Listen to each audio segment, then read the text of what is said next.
അസ്സലാമു അലൈക്കും വറഹ്മത്തുള്ളാഹി തആല വബറകാതുഹു. ഹായ് ഡിയേഴ്സ്, എന്തൊക്കെയാണ് റാഹത്തല്ലേ എല്ലാവരുടെയും വിശേഷങ്ങളൊക്കെ?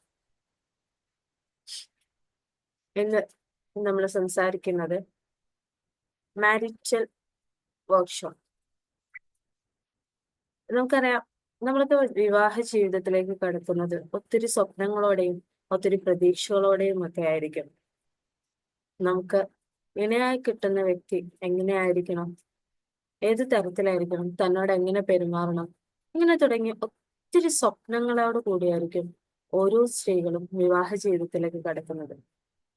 പക്ഷെ പലരുടെയെങ്കിലും ജീവിതത്തിലെ ഈ സ്വപ്നങ്ങളെയെല്ലാം തകിടം മറിക്കുന്ന, ഈ സ്വപ്നങ്ങൾക്കെല്ലാം ഓപ്പോസിറ്റ് ആയിട്ടുള്ള ചില സംഭവങ്ങളായിരിക്കും നടക്കാറുള്ളത്. എന്തുകൊണ്ടാണ് നമ്മുടെ വിവാഹ ജീവിതങ്ങള് നമ്മൾ ആഗ്രഹിക്കുന്ന തരത്തിലേക്ക് എത്താത്തത്? നമ്മുടെ ഇണകൾ, നമ്മുടെ ഇൻലോസ്, അതുപോലെ തന്നെ നമ്മളുമായി കണക്ട് ചെയ്തിരിക്കുന്ന മറ്റ് റിലേഷൻഷിപ്പുകൾ നമ്മുടെ മാരേജിന് ശേഷം നമ്മളിലേക്ക് എത്തുമ്പോൾ അത് നമ്മളെ പ്രയാസപ്പെടുത്തുന്നത്, നമുക്ക് അതുവരെ ഉണ്ടായിരുന്ന ഒരു ഹാപ്പിനെസ് നമ്മളിൽ നിന്ന് നഷ്ടപ്പെട്ടു പോകുന്നത്. നമുക്കൊക്കെ പലപ്പോഴും തോന്നിയിട്ടുള്ള ചോദ്യങ്ങളായിരിക്കും ഇതെല്ലാം. നമ്മൾ ഈ ഒരു മാരിറ്റൽ വർക്ക്ഷോപ്പിൽ ഒരു സ്ത്രീ എന്തൊക്കെയാണ് ആഫ്റ്റർ മാരേജ് അറിഞ്ഞിരിക്കേണ്ടത്? ഇതൊരു പ്രീ മാരിറ്റൽ വർക്ക്ഷോപ്പ് അല്ല, വിവാഹം കഴിഞ്ഞ ആളുകൾക്കുള്ള മാരിറ്റൽ വർക്ക്ഷോപ്പാണ്. അതുകൊണ്ട് തന്നെ നമുക്കറിയാം, പ്രീ മാരിറ്റൽ വർക്ക്ഷോപ്പുകളിൽ നമ്മൾ കൊടുക്കാറുള്ളത്, ഒരു പെൺകുട്ടി വിവാഹ ജീവിതത്തിലേക്ക് കടക്കുമ്പോൾ എങ്ങനെ തയ്യാറാവണം, ഏതൊക്കെ തരത്തിലായിരിക്കണം, പിന്നെ എന്തൊക്കെ കാര്യങ്ങൾ ശ്രദ്ധിക്കണം എന്നുള്ളതെല്ലാം നമ്മൾ കൊടുക്കാറുണ്ട്.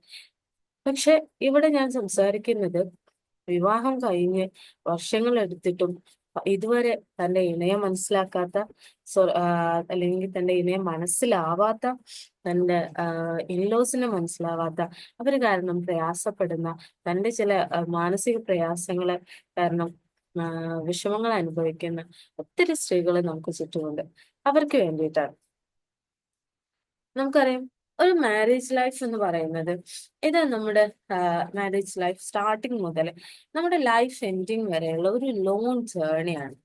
ഇതില് love, commitment, trust, respect, communication, patience, companionship, ഇങ്ങനെ തുടങ്ങിയിട്ട് ഒത്തിരി കാര്യങ്ങൾ ഡിപ്പെൻഡഡ് ആണ് ഇതിന്. നമുക്ക് സ്നേഹമില്ലാതെ, അതുപോലെ തന്നെ പരസ്പര ട്രസ്റ്റ് ഇല്ലാതെ, റെസ്പെക്ട് ഇല്ലാതെ, പരസ്പരം ഒന്ന് സംസാരിക്കാതെയൊക്കെ ഈ ഒരു ലൈഫ് മുന്നോട്ട് കൊണ്ടുപോവുക എന്ന് പറയുന്നത് വളരെ പ്രയാസമുള്ള ഒരു കാര്യമാണ്. നമുക്കൊക്കെ ചിലപ്പോഴെങ്കിലും നമ്മൾ അനുഭവിച്ചിട്ടുള്ള കാര്യങ്ങളായിരിക്കും. ഇങ്ങനെയുള്ള അവസരങ്ങളിലാണ് ഈ പറഞ്ഞ രീതിയിൽ നമ്മളിപ്പോ സ്ക്രീനിൽ കാണുന്നത് പോലെ ഇത്തരത്തിലുള്ള ചില കാര്യങ്ങൾ നമ്മൾ ഓർക്കാറുള്ളത്. അതായത്, നമ്മൾ ഏതോ ഒരാളെ, ഒട്ടും പരിചയമില്ലാത്ത, ഒരു ദിവസം പെട്ടെന്ന് നമ്മുടെ വീട്ടിലേക്ക് വന്ന് ഒരു ഗ്ലാസ് ചായ കൊടുത്തതിന്റെ പേരിൽ അയാൾ നമ്മുടെ തലയിലാവേണ്ടി വന്ന ഒരവസ്ഥ. അത് നമ്മുടെ സൊസൈറ്റിയുടെ മുമ്പില് അതാണ് ശരി എന്ന് പറയുന്നത്.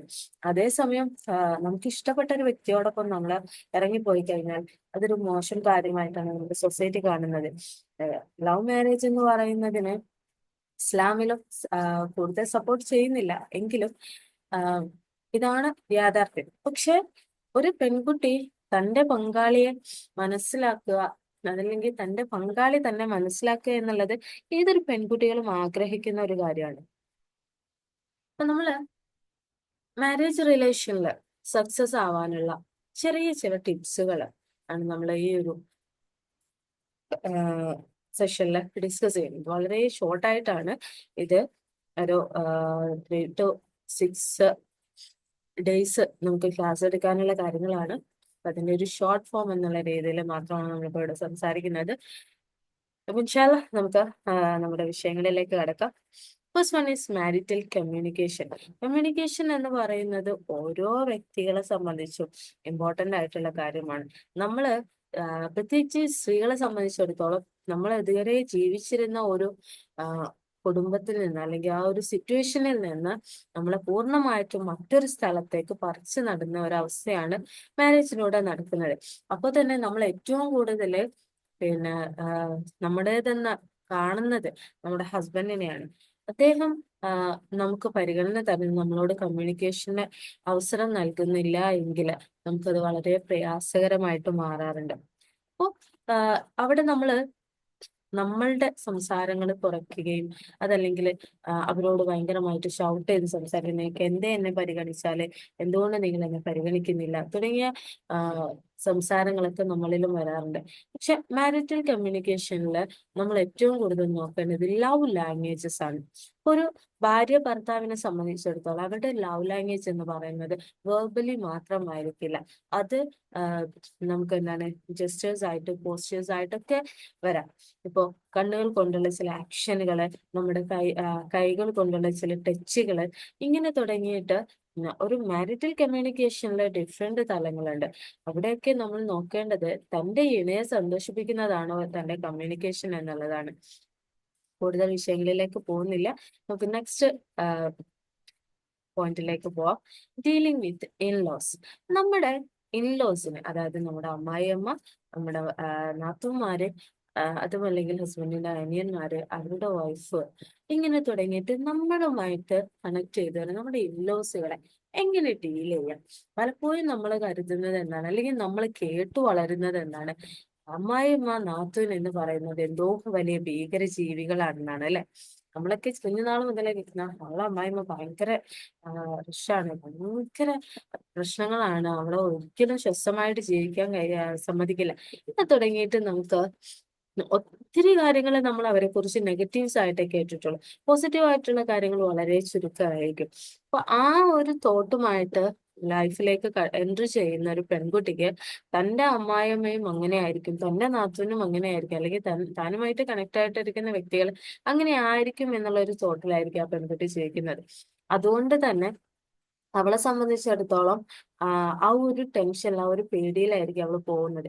അപ്പൊ പൊതുവെ പാവമായിട്ടുള്ള ഒരു പെൺകുട്ടി ആണെങ്കിൽ അവള് അവിടെ ഒരു അടിമയെ പോലെ ആ, താഴ്ന്നു നിൽക്കുകയും എല്ലാ പ്രയാസങ്ങളും ഏറ്റെടുക്കുകയും ചെയ്യും. അതേസമയം കുറച്ചൊന്ന് ബോൾഡ് ആയിട്ടുള്ള പെൺകുട്ടിയാണെങ്കിൽ അവൾ അതിനെതിരെ പ്രതികരിക്കും, വീട്ടിലെ പ്രശ്നങ്ങളാവും. ഇങ്ങനെ രണ്ട് തരത്തിൽ നോക്കിക്കഴിഞ്ഞാലും പ്രയാസങ്ങൾ തന്നെയാണ്. എന്നാൽ ഇൻലോസ് എന്ന് പറയുന്നതിന് നമ്മുടെ ഒരു ഫ്രണ്ടായിട്ട്, നമ്മുടെ നല്ല ഒരു കൂട്ടുകാരിയായിട്ട് നമ്മൾ കാണുകയാണെങ്കിൽ ഒരിക്കലും നമുക്ക് ഇവിടെ പ്രശ്നങ്ങൾ വരുന്നില്ല. അമ്മായിയമ്മ എന്ന് പറയുന്നത് സ്വന്തം ഉമ്മയെ പോലെ ആവില്ല. നമുക്കൊരു ഈ അടുത്തൊരു റീൽസുകൾ നമ്മൾ കാണാറുണ്ടായിരുന്നു. ഹസ്ബൻഡ് വൈഫിനോട് പറയുന്നു, നീ നിന്റെ അമ്മയെ പോലെ തന്നെ എന്റെ അമ്മയും കണ്ടോ. അപ്പൊ അടുത്ത ദിവസം രാവിലെ എണീറ്റിട്ട് മരുമകള് പറയുന്നുണ്ട്, അമ്മ റൂമിലേക്ക് ഒരു ചായ കൊണ്ടുവന്ന് തരുമോ. അപ്പൊ ഇങ്ങനെ തുടങ്ങിയിട്ടുള്ള രസകരമായ കോമിക്കുകൾ നമ്മൾ പലപ്പോഴും കാണാറുള്ളതാണ്. പക്ഷെ റിയൽ ലൈഫിലേക്ക് വരുന്ന സമയത്ത് ഇതൊക്കെ വലിയ പ്രശ്നങ്ങൾ സൃഷ്ടിക്കുന്ന കാര്യങ്ങളാണ്. അപ്പം നമ്മുടെ ഉമ്മയെ പോലെ, നമ്മുടെ അമ്മയെ പോലെ നമുക്ക് ഒരിക്കലും അമ്മായിയമ്മയെ കാണാൻ പറ്റില്ല എന്ന് കരുതി കഴിഞ്ഞാൽ നമുക്ക് അതേ രീതിയിൽ നമ്മുടെ ഉമ്മയോട് പ്രതികരിക്കുന്ന, നമ്മുടെ ഉമ്മയോട് കമ്മ്യൂണിക്കേറ്റ് ചെയ്യുന്ന രീതിയിൽ അവരോട് കമ്മ്യൂണിക്കേറ്റ് ചെയ്യാൻ എന്ത് തന്നെയായാലും പ്രയാസങ്ങൾ ഉണ്ടാവും. അതുപോലെ അവർക്ക് നമ്മളോട്. പക്ഷെ നമ്മൾ ചെയ്യേണ്ടത് അവർക്കൊരു പരിഗണന കൊടുക്കുക. ഏതൊരു കാര്യത്തിലും ഇപ്പോ പ്രത്യേകിച്ച് ഉമ്മമാരുടെ അല്ലെങ്കിൽ അമ്മമാരുടെ അവരുടെ എന്താണ് പ്രധാന കേന്ദ്രം എന്ന് പറയുന്നത് കിച്ചൺ ആണ് അല്ലെ. ഇവിടെ എന്തൊരു കാര്യം ചെയ്യുമ്പോഴും ഉമ്മ ഞാനിതിങ്ങനെ ചെയ്തോട്ടെ, അല്ലെങ്കിൽ ഉമ്മ നമുക്കിത് എങ്ങനെ ചെയ്യേണ്ടത്, എത്രയാണ് നമ്മൾ ഇന്ന് അരി ഇടണം, അല്ലെങ്കിൽ ഇന്ന് എന്ത് കറിയാ വെക്കേണ്ടത്, ഇങ്ങനെ തുടങ്ങിയിട്ട് അവർക്കൊരു പരിഗണന കൊടുക്കുന്ന സംസാരങ്ങൾ നമ്മളിൽ നിന്ന് ഉണ്ടാവുകയാണെങ്കിൽ അവരിൽ ഒരുപാട് മാറ്റങ്ങളാണ്. അവർക്ക് വേണ്ടത്, ഏതൊരു വ്യക്തിക്കും വേണ്ടത് പരിഗണനയാണ്. അപ്പൊ തീർച്ചയായിട്ടും അവരിൽ മാറ്റങ്ങൾ ഉണ്ടാവും. നമ്മുടെ ഇൻലോസിനെ അറിഞ്ഞുകൊണ്ട് അവർക്കനുസരിച്ച് ബിഹേവ് ചെയ്യാൻ നമ്മൾ പഠിക്കുക. അത് അവരോട് ഷൗട്ട് ചെയ്തിട്ടോ ഒന്നുമല്ല, സ്നേഹത്തിന്റെ ഭാഷയിൽ, ലവ് ലാംഗ്വേജിൽ തന്നെ നമുക്ക് അവിടെയും ഡീൽ ചെയ്യാൻ പറ്റും. നമ്മുടെ ആ ഒരു പഴയ ആ, ആ, എന്താ പറയാ, നമ്മള് ഉള്ളിൽ കൊണ്ടു നടക്കുന്ന ആ ഒരു സ്ഥാനത്തിനുള്ള ആ ഒരു പിക്ചർ നമ്മളങ്ങ് മായ്ച്ചു കളഞ്ഞാൽ മതി. ദെൻ തേർഡ് പോയിന്റ് ആയിട്ട് വരുന്നത് കോൺഫ്ലിക്ട് മാനേജ്മെന്റ് ആണ്. അതായത് പ്രശ്നങ്ങളെ എങ്ങനെ മാനേജ് ചെയ്യാം എന്നുള്ളത്. നമുക്കറിയാം ഒത്തിരി പ്രശ്നങ്ങള് നമ്മുടെ ഫാമിലികളിലൊക്കെ വരാറുണ്ട്. അത് പലതരത്തിലാവാം.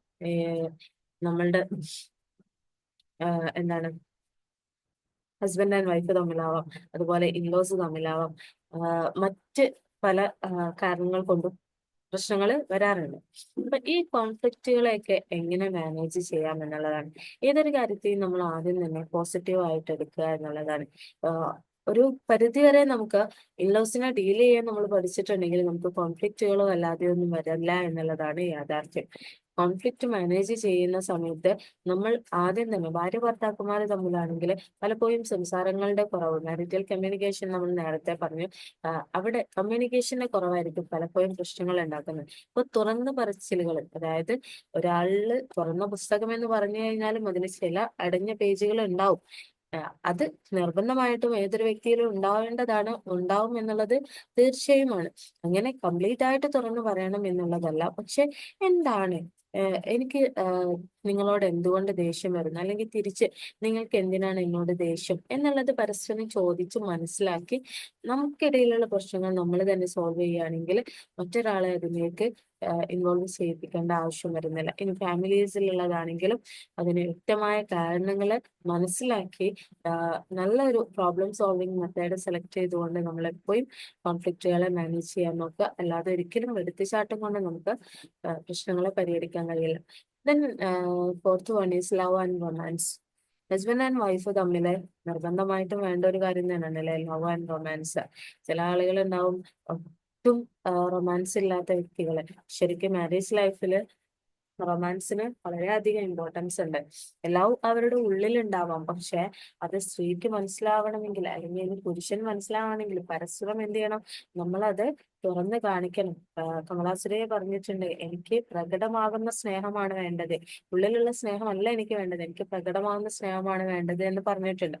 എന്നതുപോലെ നമ്മള് പരസ്പരം സ്നേഹിക്കുകയും അതുപോലെ തന്നെ തന്റെ ഇണക്ക് ഇഷ്ടപ്പെടുന്ന ജസ്റ്റേഴ്സ് ആൻഡ് പോസ്റ്റേഴ്സ് ഏതൊക്കെയാണ്, അല്ലെങ്കിൽ അവരിഷ്ടപ്പെടുന്ന കാര്യങ്ങൾ എന്തൊക്കെയാണ്, അവരിഷ്ടപ്പെടുന്ന റൊമാൻസ് എന്താണ്, അവർ എന്തൊക്കെ കാര്യങ്ങൾ എങ്ങനെ ചെയ്യാനാണ് ഇഷ്ടപ്പെടുന്നത്, ഈവൻ അത് ഡ്രസ്സിങ് സെൻസ് ആവട്ടെ, അതല്ല നമ്മുടെ സ്വകാര്യ നിമിഷങ്ങളിലുള്ള കാര്യങ്ങളാവട്ടെ, എന്ത് തന്നെയാണെങ്കിലും അവർക്കനുസരിച്ച് നമുക്ക് ചെയ്യാൻ പറ്റുക എന്നുള്ളത്, പരസ്പരം അതിലും ഒരു ഡിസ്കഷൻസ് വേണം. അതായത് എന്താണ് ഇപ്പോ ഏതൊരു കാര്യം എടുക്കുകയാണ്, നിങ്ങൾ അങ്ങനെ ചെയ്യുന്നത് എനിക്ക് ഭയങ്കര ഇഷ്ടമാണ് കേട്ടോ. ഇപ്പൊ അത് സ്ത്രീകൾ പൊതുവെ പറയാൻ മടിക്കുന്ന കാര്യങ്ങളാണ്. പലപ്പോഴും ഹസ്ബൻഡിന്റെ ചില സ്പർശനങ്ങള് ഭാര്യക്ക് ഭയങ്കര ഇഷ്ടമായിരിക്കും, പക്ഷെ എന്ത് ചെയ്യില്ല, ഒരിക്കലും അത് തുറന്നു പറയില്ല. നമ്മൾ ആഗ്രഹിക്കും അങ്ങനെ ചെയ്തിരുന്നെങ്കിൽ, എപ്പോഴോ ഒരിക്കൽ അദ്ദേഹം ചെയ്തിട്ടുണ്ടാവും, പിന്നീട് നമുക്ക് അതിന് ആഗ്രഹം ഉണ്ടാവും, പക്ഷെ നമ്മൾ ഒരിക്കലും എന്ത് ചെയ്യില്ല, അവരോട് തുറന്നു പറയില്ല. അപ്പൊ നമ്മള് അത്തരം കാര്യങ്ങളൊക്കെ തുറന്ന് തന്നെ സംസാരിക്കാൻ ശ്രമിക്കുക. Then last one is sex. നമുക്ക് സെക്സ് എന്ന് പറയുമ്പോൾ ഒരുപാട് വിഷയങ്ങൾ ഡിസ്കസ് ചെയ്യാനുണ്ട്. പ്രത്യേകിച്ച് മാരേജ് ലൈഫിൽ നമ്മൾ പലപ്പോഴും സെക്സിന്റെ കാര്യത്തിൽ ഫെയിലായി പോകുന്ന പല ദമ്പതികളെ കുറിച്ചും കേട്ടിട്ടുണ്ട്. വളരെ സങ്കടകരമായി തോന്നുന്ന കാര്യങ്ങൾ, യഥാർത്ഥ സെക്സ് എന്താണെന്നും പലപ്പോഴും എങ്ങനെയാണ് സെക്സ് എന്ന് എട്ടോളം വർഷം കഴിഞ്ഞിട്ടും എങ്ങനെയാണ് സെക്സ് എന്നുള്ളതിനെ കറക്റ്റ് മെത്തേഡ് അറിയാത്തത് കൊണ്ട് കുട്ടികളില്ലാതിരുന്നവരുടെ കാര്യങ്ങൾ പോലും കേട്ടിട്ടുണ്ട്. ഇതൊക്കെ നിങ്ങൾ കേൾക്കുമ്പോൾ നമുക്ക് അത്ഭുതമായിരിക്കും, അങ്ങനെയൊക്കെ ഉണ്ടാവുമോ? ഉണ്ട്, അങ്ങനെയുണ്ട്. അത് ഇത് വരുന്നത് പലപ്പോഴും ഈ മാരിറ്റൽ കമ്മ്യൂണിക്കേഷൻ പ്രോപ്പറായിട്ട് നടക്കാത്തതിന്റെയൊക്കെ, അല്ലെങ്കിൽ ലവ് ലാംഗ്വേജസ് അവരിൽ വർക്ക് ചെയ്യാത്തതിന്റെയൊക്കെ പ്രശ്നങ്ങളാണ്. പിന്നെ മറ്റൊരാളോട് ഇത് ഷെയർ ചെയ്യാന്ന് പറയുന്നത് ഒരു നാണക്കേടായിട്ട് കാണുകയും ചെയ്യുന്നത് കൊണ്ടാണ് ഇത്തരം പ്രയാസങ്ങൾ വരുന്നത്.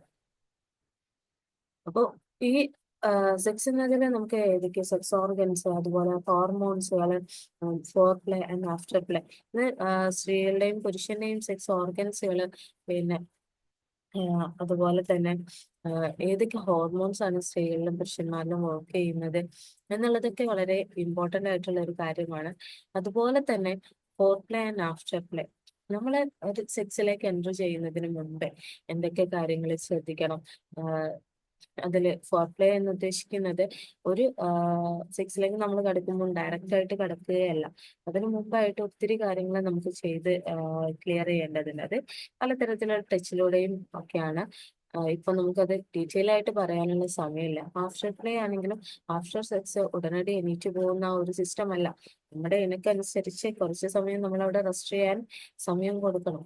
അതിനുശേഷം മാത്രമേ നമ്മൾ എന്ത് ചെയ്യാൻ ഈ ഒരു പ്രോസസ്സിൽ നിന്നും വിട്ടുപോരാൻ പാടുള്ളൂ. അപ്പൊ ഇത്രയും ടിപ്സുകളാണ് എന്ന് പറയാനുള്ളത്. ഇതിന്റെ ഡീറ്റെയിൽ വീഡിയോസ് ഇൻഷാ അല്ലാഹ് നമുക്ക് പിന്നീട് ഒരു അവസരത്തിൽ ഓരോ വിഷയങ്ങളിലും ഡീറ്റെയിൽ വീഡിയോസ് പിന്നീട് അപ്ലോഡ് ചെയ്യുന്നതായിരിക്കും. അതോടൊപ്പം തന്നെ PA സൈക്കോളജിയുടെ ക്ലാസ്സുകൾ ഒരുപാട് ആളുകൾ സജസ്റ്റ് ചെയ്തിരുന്നു.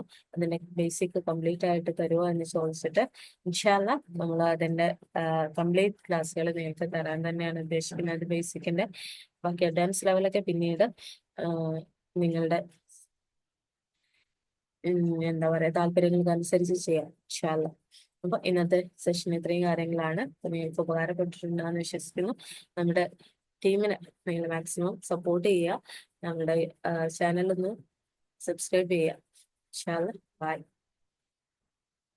Have a nice day.